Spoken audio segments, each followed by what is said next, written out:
Shit, nabasag.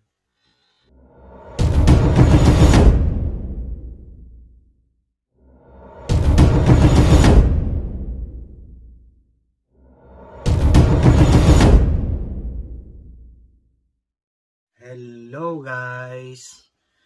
Welcome back to my channel. Mag-unboxing tayo kasi dumaan yung Eastern Sunday.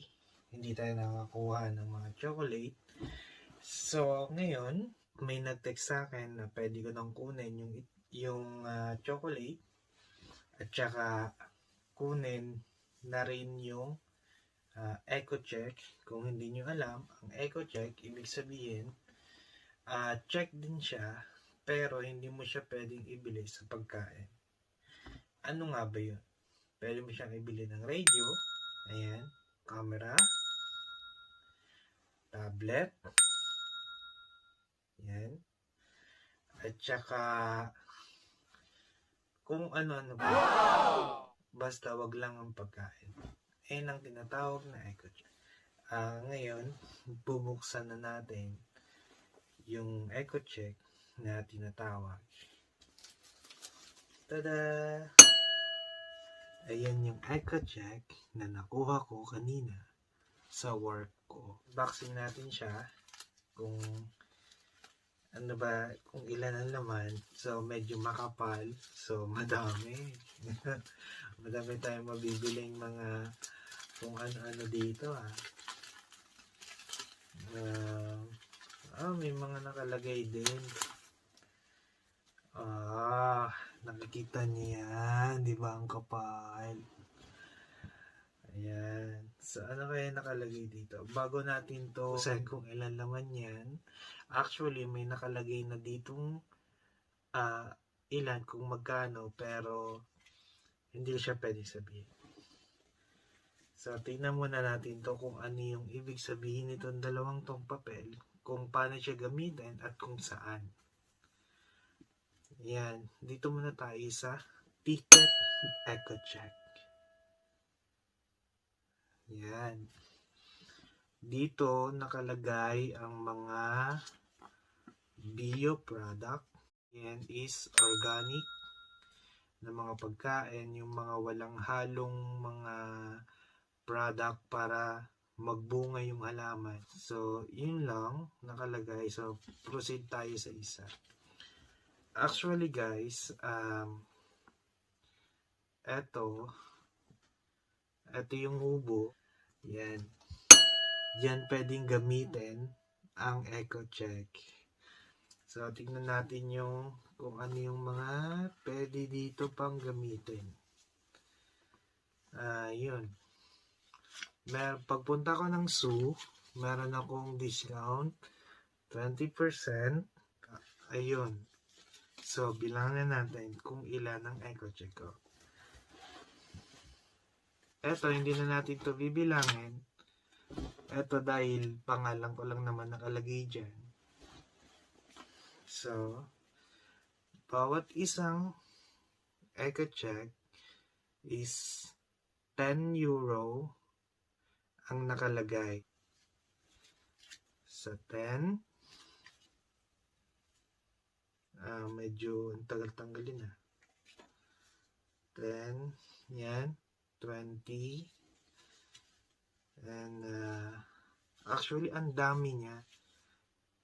Siguro ko pag binilang natin to kaya i-ano ko na lang yung para ka lang nagtutong-its, yung ganyan. Ganyan siya. Ayan yung eco check na tinatawag. Para lang siyang papel na may red dito. Yan. Yan ang eco check. Ang dami niya guys. Tignan nyo. Ang dami niya. Hindi ko alam kung paano ko ito uubusin. Yung lagay na card pala is yan, nakikita niya 25 yung ganito. So basta ito, ang dami niya. Kaya ngayon titignan naman natin ang laman nitong box. Yan. Galing to sa work ko.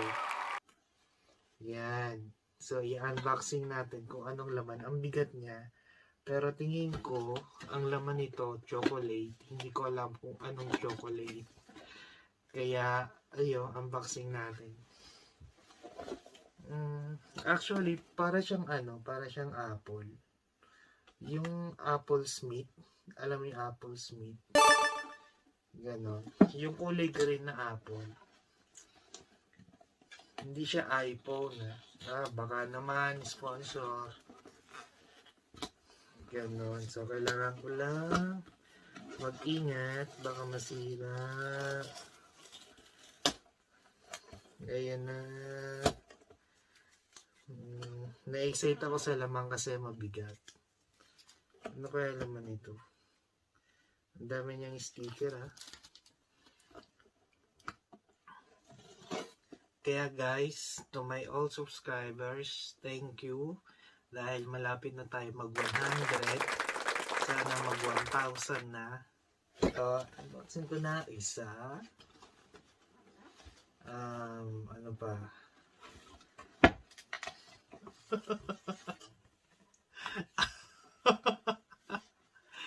Tingnan nyo to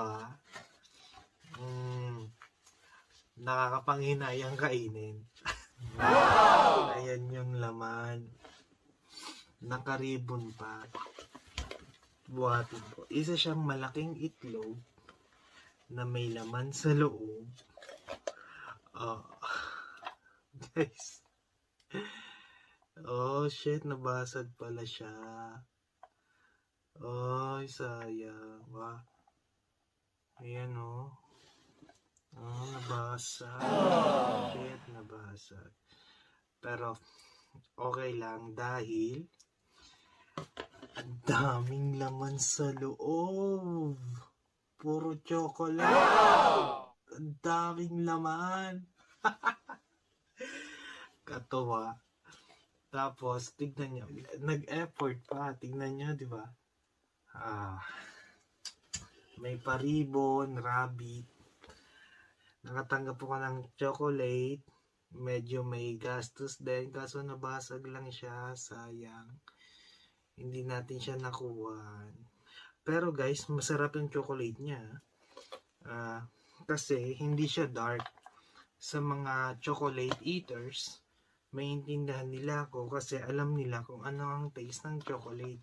Kapag ang chocolate nyo dark, ibig sabihin, more on cholesterol yun. Nakakaano yun, wala yung halong milk, kaya nakakaumay yung kainin. I-try nyo kumain ng Toblerone, yung mga light chocolate like this. Tignan yung kulay niya. Hindi siya masyadong dark. Pero kung dark yan, hindi to masarap kasi hindi siya, wala siyang halong milk. Eto, may halong milk. Kaya, for me, mas masarap to. Nag-i-smell na siya sa kamay ko. Tignan nyo, gabi ang init ang daliri ko. Ang sarap. Tapos meron pa siyang ang sarap guys. Ang sarap. Masarap talaga kapag libre. Hindi naman libre kasi pinaghirapan ko rin to. So, ang sarap niya guys. Nag-i-smell siya sa mouth ko. Ang sarap. Tapos meron pa siyang maliliit na chocolate egg, tawag dyan. Tapos, tingnan nyo. May kulay-kulay pa sila. And guys, ito pa, isa pa. May different kind of style ng chocolate yung gawa nila. Shit! Andito pa yung work ko. Ayan logo nila. Logo kung saan ako nag-work. Tsaka meron pa dito isa. Tingnan nyo to. Mga ano yan? Praline. Pag sinabing praline, ayun yung expensive chocolate dito sa Belgium. Kaya, oh my god, I'm happy to have this.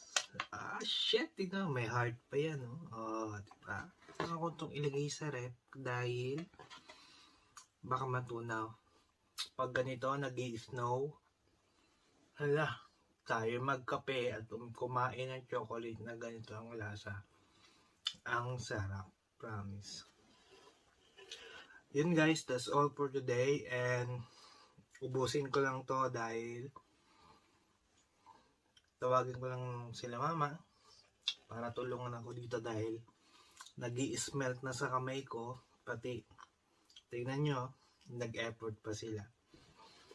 Kaya yun guys, that's all for today. I don't speak Dutch dahil yung ibang mga Pinoy hindi nila maintindihan kung ano ibig sabihin, and that is why I keep always speaking my own language, Tagalog.